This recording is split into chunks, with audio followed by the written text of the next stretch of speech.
Chapter 1. Coming to England. My name is Carol Sanders. I live in England now, but when I was younger, I lived in Hong Kong. My father was a businessman there, and my mother worked as a secretary. We lived in Hong Kong for 7 years. I was happy at school, with lots of friends, and we had a good time. I like pop music. The Rolling Stones, David Bowie, and Jake Rosso were my favourites. Jake Rosso was my favourite singer. He died in a car accident the year I left school. But I listened to his pop records all the time. I had hundreds of pictures and photos of him on my bedroom wall. Then one day in winter, when I was 17, things began to go wrong for me. My father went to Australia on business. I loved him very much and didn't like him going away. "Come home quickly," I always said to him. He was in Australia for 2 weeks. Then, on the day of his journey home, an aeroplane from Sydney crashed into the sea just south of Hong Kong. Everybody on the plane died. I heard about the plane crash on television. At first, I did not think about my father. Then I remembered he was flying back from Sydney on that day. "Oh no!" I cried. I telephoned the airport, but they did not know the names of all the passengers then. Perhaps my father didn't get that plane, I thought. Oh, please, please. My mother was at work, and I called her on the telephone. She came home quickly, and we went to the airport and waited for news. Later, we learned my father was on the plane. "It's not true!" I shouted.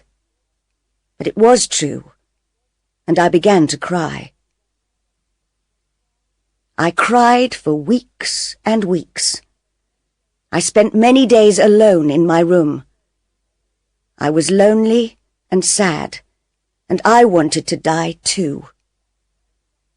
I stopped going out with my friends. I didn't want to see other people.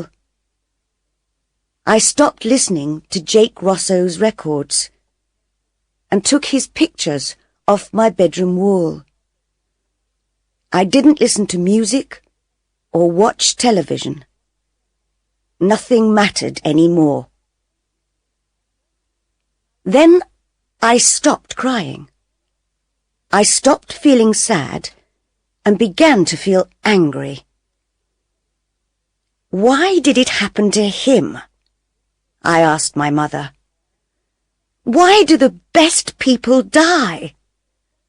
Jake Rosso, my father. I don't know, Carol, my mother said. She was unhappy too. At the time of the plane crash, I was a student at college. I enjoyed the work and college life very much. But after my father's death, I stopped doing my work at the college. I began to go out with some new friends. They were different from my other friends, and my mother didn't like them.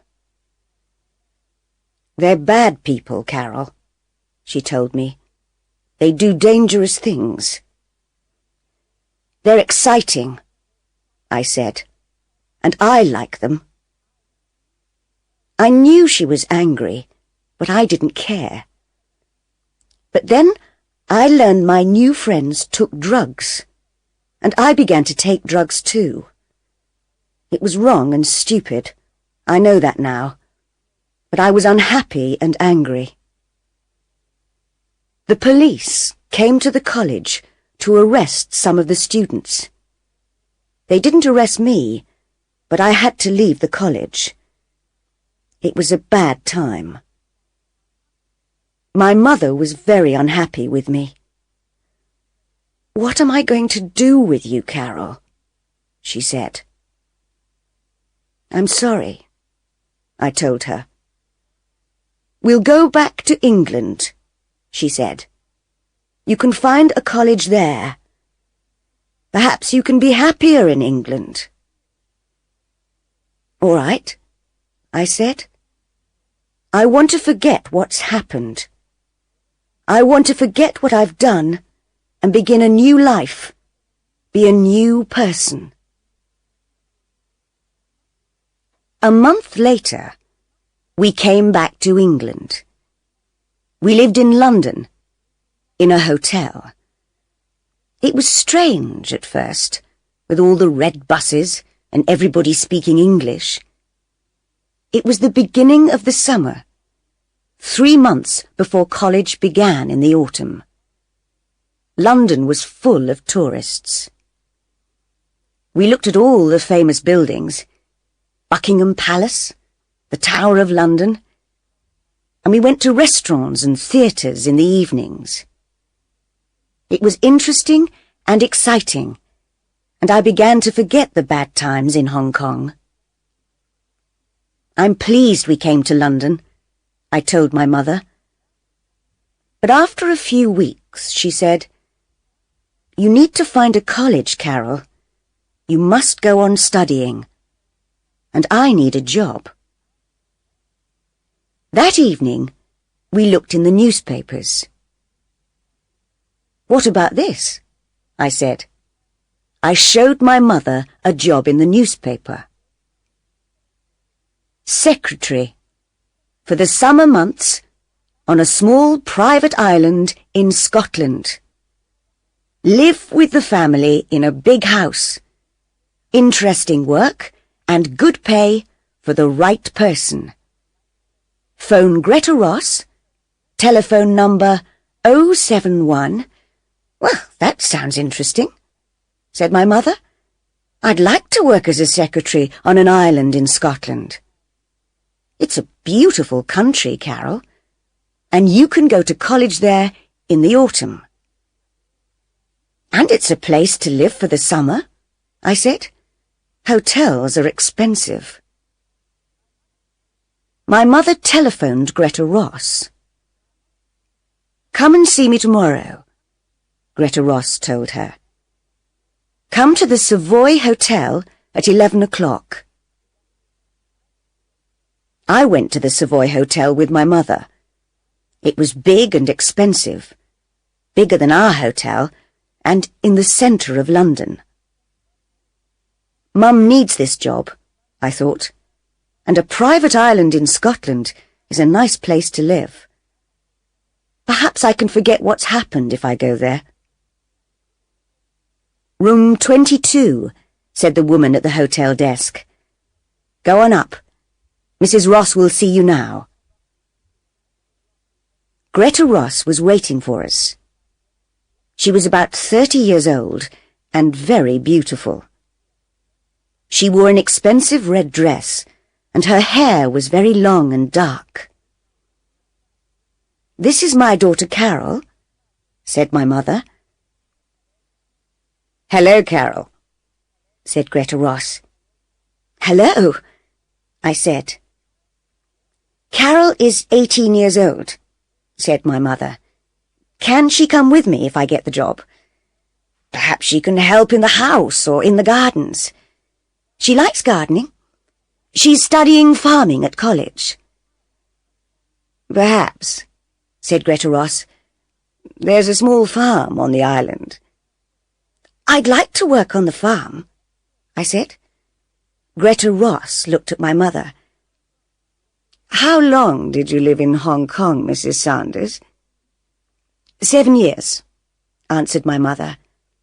"My husband died in a plane crash last year, So we've come back to live in England. Where did you live before Hong Kong? We lived in India for 3 years.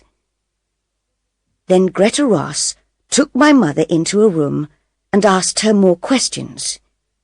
I waited outside. Greta Ross is nice, I thought. I hope my mother gets the job. Soon after, the door opened and my mother came out. She was smiling. Greta Ross said, "Please wait here for a minute, Mrs. Sanders. I want to make a phone call." She went back into the room and closed the door. I was sitting on a chair near the door and I could just hear Greta Ross's voice speaking on the phone. "I think I've found someone," she was saying. "She has a daughter, but the girl can work in the garden or on the farm. Don't worry. They've been away from England for 10 years. It'll be all right, I tell you. Don't worry." After a few minutes, Greta Ross put down the phone and came out of the room. "You've got the job," she told my mother. My mother was pleased. "Thank you," she replied. I was pleased too, but now I was worried about that phone call. I didn't understand it. Chapter 2. The Island. We went to Scotland the next day, first by plane, then by train. Greta Ross travelled with us. I looked out of the train window and saw fields and villages and mountains. Mum is right, I thought. Scotland is a very beautiful place. "You're going to be my husband's secretary," Greta Ross told my mother. "He's a businessman, but he never leaves the island. He does all his work by telephone and letter and computer. He invests money in companies all over the world." "Do many people live on the island?" I asked. "Not many," said Greta Ross. "You'll meet them soon." Greta Ross is young, I thought. Is her husband young too? How can a young man buy an island? Is he very rich? After the train, we went on Mr. Ross's boat, which took us out to the island.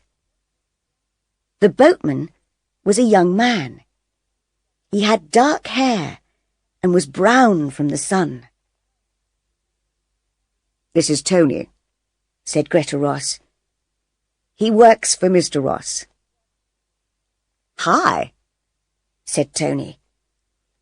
Soon we were near the island. I could see the beaches and the cliffs. The boat slowed down. "There are dangerous rocks round the island," explained Tony. "A lot of them are under the water and you can't see them. I have to be careful. But the rocks keep other boats away, and that pleases Mr. Ross." "Why?" I asked.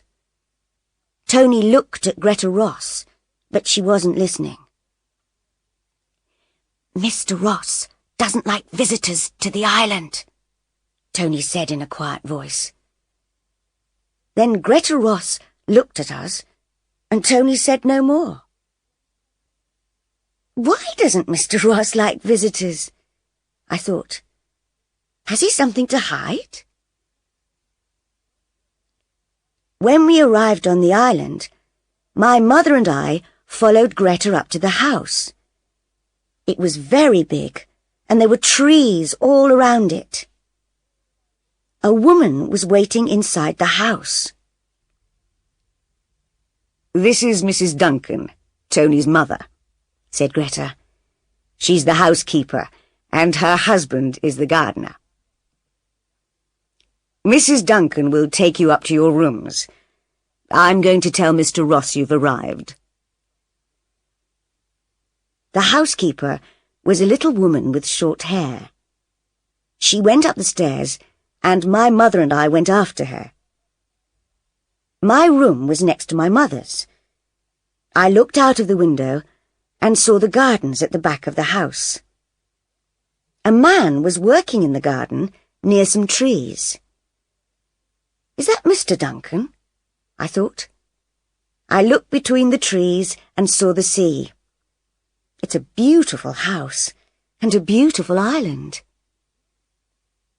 That evening, we had dinner with Mr. and Mrs. Duncan and Tony. We ate in the big kitchen. "What happened to Mr. Ross's last secretary?" asked my mother. "She's in hospital," replied Mrs. Duncan. "She's going to be away all summer." "Isn't Mrs. Ross lonely here?" I said. "No," said Mrs. Duncan. "She likes painting a lot. She has a room upstairs and goes there to paint. She's very good. Sometimes she goes to different places on the island to paint pictures." We finished eating our meal. Soon after, Greta Ross came into the kitchen. "Mr. Ross wants to see you and your daughter now, Mrs. Saunders," she said. "Follow me, please." We followed her through the house and into a big room. This was Mr. Ross's office, and he was sitting behind a desk. I was surprised. He was a young man, about 30. He had a moustache, short dark hair, and he wore glasses. Mr. Ross was speaking into the telephone. Who does he look like? I thought. Is it Tony Duncan? "Mr. Ross is talking to a business friend in New York," said Greta. "Please sit down." While we waited, I looked around the office. There were 3 telephones, a computer, and lots of books and papers. There was another door, and I could see a smaller room next to the office.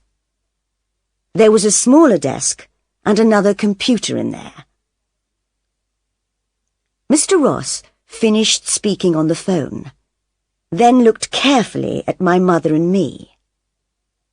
For a few seconds, he didn't speak, and just watched us. Then he said, "I'm pleased to meet you, Mrs. Saunders. I need some help with my work.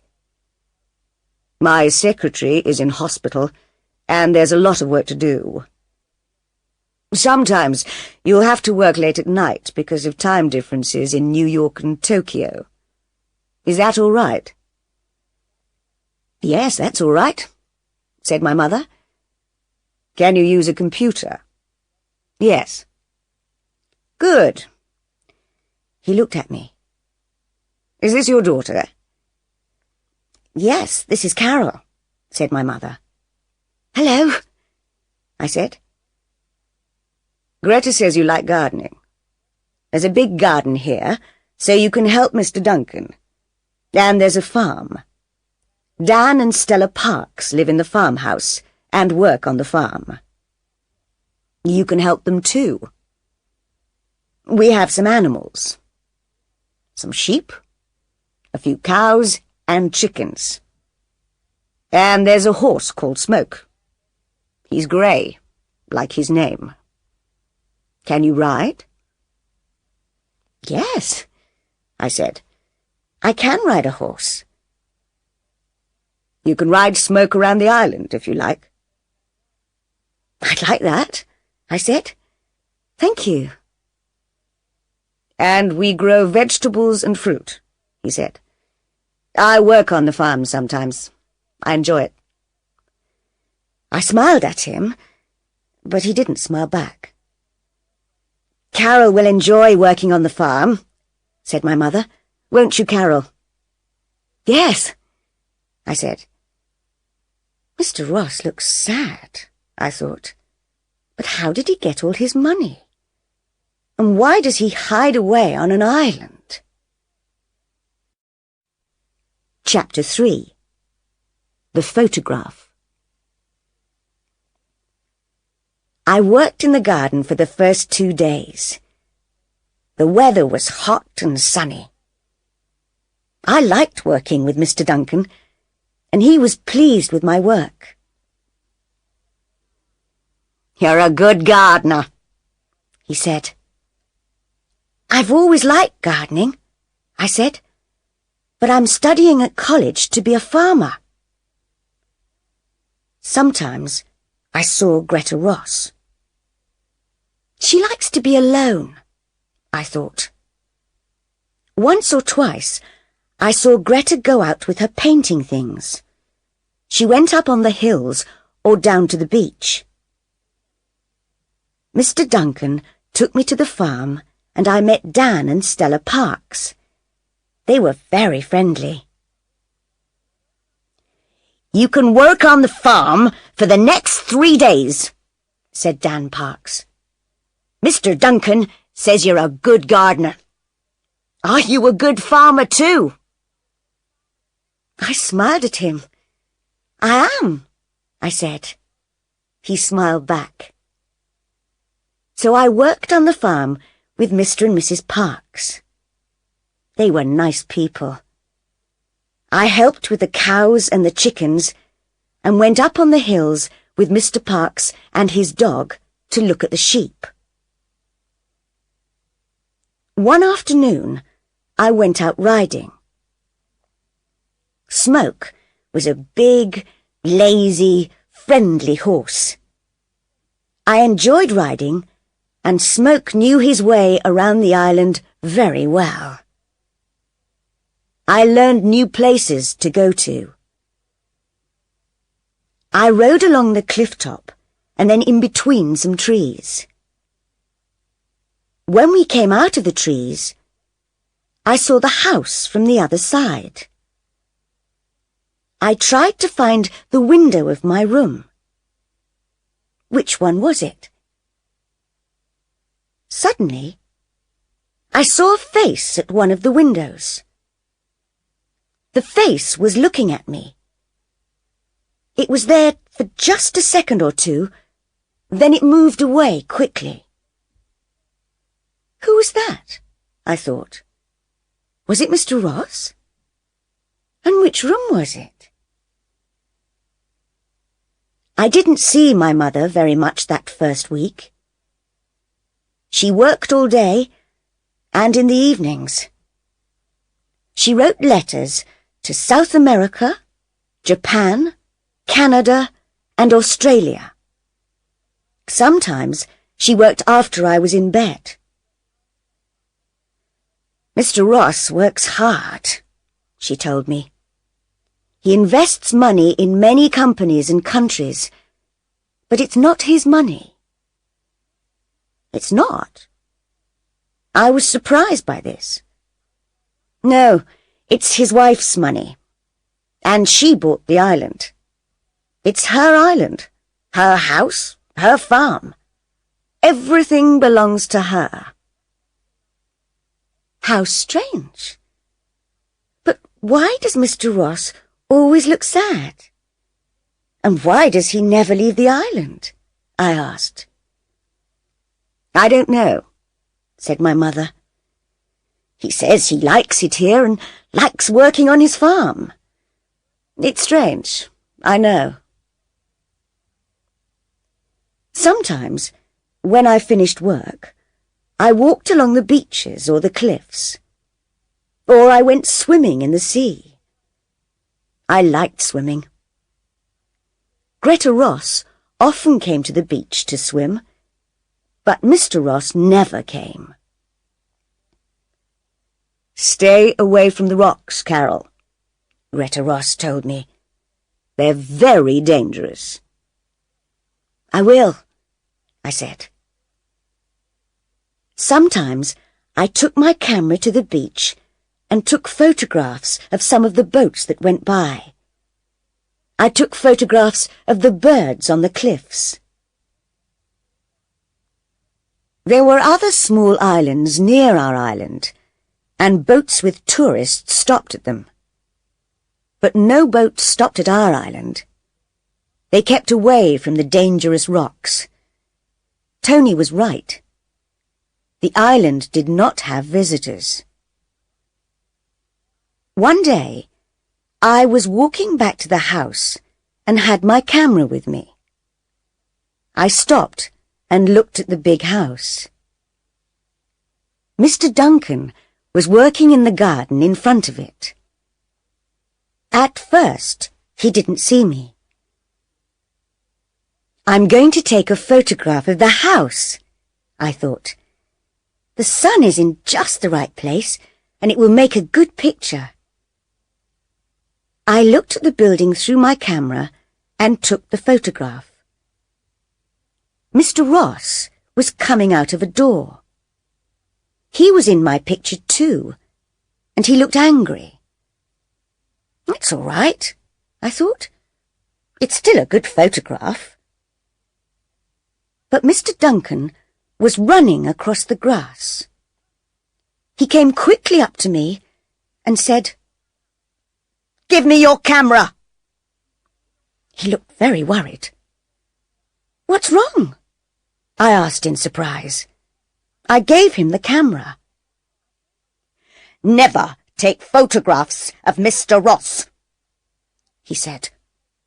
And then he opened the back of my camera and took out the film. "Hey, what are you doing?" I said. "You'll spoil my film." But he didn't stop. "Sorry," he said, and he put the film into his pocket. "But no pictures of Mr. Ross. He doesn't like people to take pictures of him." Mr. Ross was watching us. He saw the camera, and he saw Mr. Duncan take out the film. But he said nothing. Then he turned and went back into the house. Later, I told my mother about Mr. Duncan and the camera. "He spoiled my film," I said. "I don't understand," she said. "Why did he do that?" "I don't know," I said, "but there's something strange about Mr. Ross." About a week later, I finished work early one day and came back to the house. My mother was working in her small room next to Mr. Ross's office. Mrs. Duncan was in the kitchen. Greta Ross was painting in her room upstairs. I went to my room and began reading a book. I was sitting beside the window. After half an hour, I got tired of reading. I looked out at the rain and the grey sea and the rocks between the trees. My book isn't very interesting, I thought. I got up and went out of my room. I walked along the passage and turned a corner. Then I saw the door at the end of the passage. There was a large plant in a plant pot outside the door. Where does that door go? I thought. I haven't seen it before. I remembered the face at the window in my first week on the island. Perhaps it's the door to that room, I thought. I walked along to the door and turned the handle. The door didn't move. It was locked. "What are you doing?" said a voice behind me. I turned round quickly and saw Greta Ross. She looked angry. "That room is private," she said. "I'm sorry," I said. "I didn't—" Stay away from there, she told me. I told my mother about the locked door. What's behind it? I said. Is it a secret? I don't know, said my mother. It doesn't matter. Mr. Ross can have locked rooms if he wants them. I think he does have secrets, I said. There's something strange about him. There's something strange about this island. Somebody isn't telling us something. Something important. My mother laughed. Stop playing detective, Carol, she said. Chapter 4, The Locked Room. 2 days later, there was a storm in the middle of the night. I was hot and I couldn't sleep. I got out of bed, went across to the window, and looked out at the night. Black clouds hurried across the sky, and the trees moved wildly in the wind. The rain made a loud noise on the window. I opened my window and put my head out into the wind and the rain. I looked at the other windows in the house. Most of them were dark, but one window had a light in it. Somebody isn't sleeping, I thought. Which room is that? There were 6 windows between my window and the room with the light. And there are 6 doors between my room and the locked door, I thought. That light is in the locked room. Somebody's in there. I put on my dressing gown and went out of my room. The house was dark, and at first I couldn't see very well. I walked along the passage and turned the corner. There it was, the locked room, and there was a light under the door. I went nearer and heard noises. Somebody's moving about in the locked room, I thought. Who is it? Then the light went off and the door opened. I was afraid to move. Somebody came out of the room and into the dark passage. Lightning suddenly lit up the house, and I saw who it was. It's Mr. Ross, I thought. What was he doing in that room in the middle of the night? I didn't move, and he didn't see me. He locked the door of the room carefully. He didn't put the key in his pocket, but hid it in the plant pot next to the door. He's coming along here, I thought. I must get back to my room. And I ran back along the passage. Mr. Ross heard me. "Who's that?" he called. I didn't answer, but ran into my room and closed the door. He came along the passage and stopped outside my door. Then he walked past and went on down the stairs. I took off my dressing gown and went back to bed. I was shaking because I was afraid. Now I know how to get into the locked room, I thought. But what's in there? There was no storm in the morning, but it was still raining. I got up early and worked on the farm. There were eggs from the chickens, and I put them in boxes. I helped to milk the cows and then took them out to the field. Later, I went back into the house for breakfast. "Did you sleep all right last night?" asked Mrs. Duncan. "Or did the storm wake you up?" "I slept all right," I said. I didn't want to tell her about the light in the locked room or about Mr. Ross. After breakfast, I went back upstairs. Mr. Ross was talking on the telephone in his office. My mother was working at her desk. I knew that Mrs. Duncan was in the kitchen and that Mr. Duncan was working in the garden. Where's Mrs. Ross? I thought. Then I looked out of the window and saw her with Tony Duncan. They were walking to the boat. He's taking her out in the boat, I thought. Perhaps she's going to Edinburgh. The boat moved away from the island, and I waited until it was out at sea. Then I opened the door of my room. There was nobody in the passage, and I ran along to the locked room. The key was still in the plant pot, and I took it out. My hand was shaking. Then I unlocked the door. Chapter 5. A Dead Man. I went into the room, and I was very surprised. The room was full of strange things. Coloured shirts and suits. 3 guitars.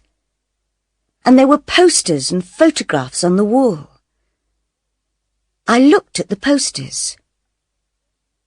Jake Rosso's face looked down at me. I looked at the dead Jake Rosso's picture, and I remembered all the photographs on the walls of my room in Hong Kong. I could never forget that face, the face of my favourite singer. Then, while I looked at his face, something strange happened. I began to see another face in the posters. An older face, and with a moustache, but the same face. I saw the face of Mr. Ross. "No," I said, "it's not true." But it was. I knew it was. Mr. Ross is Jake Rosso. "No," said a voice behind me. I turned round and saw Mr. Ross. He was standing in the doorway. He looked afraid. "I don't believe you," I said.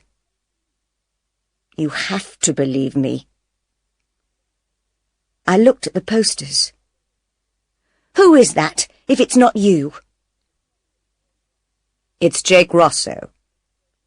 He was my brother." "That's not true," I shouted. "I don't believe you." "Listen, Jake Rosso was my favourite singer. I had hundreds of photos of him. I still have all his records. I loved him. Do you understand? Thousands of people loved him." "He's dead," Mr. Ross said quietly. "No!" I shouted. "You're Jake Rosso.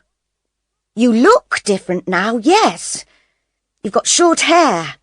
You've got a moustache now, and you wear glasses. But you're Jake Rosso. You were my favourite pop star, so I know." Mr. Ross said nothing and watched my face. He doesn't know what to do, I thought. He knows I don't believe him, and he's afraid. Then he said, "It was you in the passage last night, wasn't it?" "Yes," I answered. He looked angry.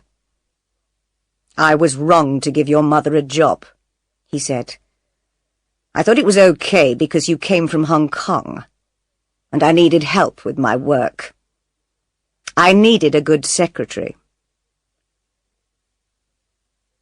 Does your other secretary know who you are? I asked. Do the other people on the island know? Mr. Ross didn't answer, but walked across to the window. He was thinking. What's he going to do? I thought. Then he turned round. Okay, you're right. I am Jake Rosso. I knew it! He looked worried and unhappy. Can you keep a secret? A very important secret. I thought for a minute, then I said, yes, I can keep a secret. Then he told me. The other people on this island are my family. Your family? I said. Yes. My real name is James Duncan, and Mr. and Mrs. Duncan are my father and mother. Tony is my younger brother, and his wife Lisa is my secretary. It's she who's in hospital. And Dan and Stella Parks? I asked. My mother's sister and her husband, he said. But what are you doing here on this island? I don't understand. I'll tell you, he said. He sat down on a chair and took a guitar in his hands, but he didn't play it. You were right. I was a famous pop star. I was very rich, and I had a beautiful wife. But things went wrong. How? I took drugs, he said. I drank a lot of alcohol. I got drunk and crashed cars. I did stupid, terrible things. I knew it was wrong, but I couldn't stop doing it. I was crazy for a time. I can understand that, I told him. I've taken drugs too. He looked surprised. You have? Yes, I said. After my father died, I was very unhappy, and things went wrong for me too. But go on with your story. He went on. One night, I was driving my car. I was drunk. And I hit somebody. A young girl. She died. I killed her. Oh, no. Yes, he said. She was 15 years old. I wanted to die too. The money didn't matter anymore. Nothing mattered anymore. What did you do after the accident? I asked. I drove on in the car. I didn't stop, and I didn't tell the police. I had killed someone, and I was afraid. He looked afraid now. He put the guitar down and went on with his story. So I made a plan. Jake Rosso had to die too. It was the best thing to do. And so I killed him. But you're still alive. My family know I'm alive, but no other people know. He looked at me. But now you know. How did you do it? I asked. I told my family about my plan, and I told Greta, my wife. At first they didn't like it, but after a long time they said okay. Then I faked the car crash. Faked it? Yes, he said. I put some of my things in the car, a guitar and some clothes. Then I pushed my car over a cliff and burned it. The police found the burned car and thought I was dead. Everybody thought I was killed in the car crash. But you faked the crash, I said. Yes. What did you do then? My family hid me away for months. I tried to change into a different person. Shorter hair, a moustache, quiet suits. All my money went to Greta, and she changed her name to Ross. I told her to buy this island. Now I invest her money, the money that was mine. And now I'm James Ross. What about Jake Rosso? I asked. Jake Rosso took drugs, he said. Jake Rosso got drunk and crashed cars. He killed a young girl, so he had to die. I can never forget the girl. I think about her every day.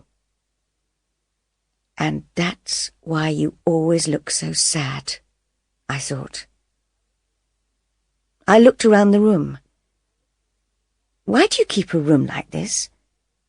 Why do you keep the guitars, the posters and photographs? James Ross did not speak for a minute. Then he said, I need to remember my old life and what Jake Rosso was like. I'm never going to sing again, and I'm never going to take drugs. But I need this room to remember. I looked at the posters and the photographs, and I looked at his sad face. I'm not going to say anything. I won't tell my mother. I won't tell anybody. James Ross looked at me. I think you understand, he said. I do, I said. I've done bad things.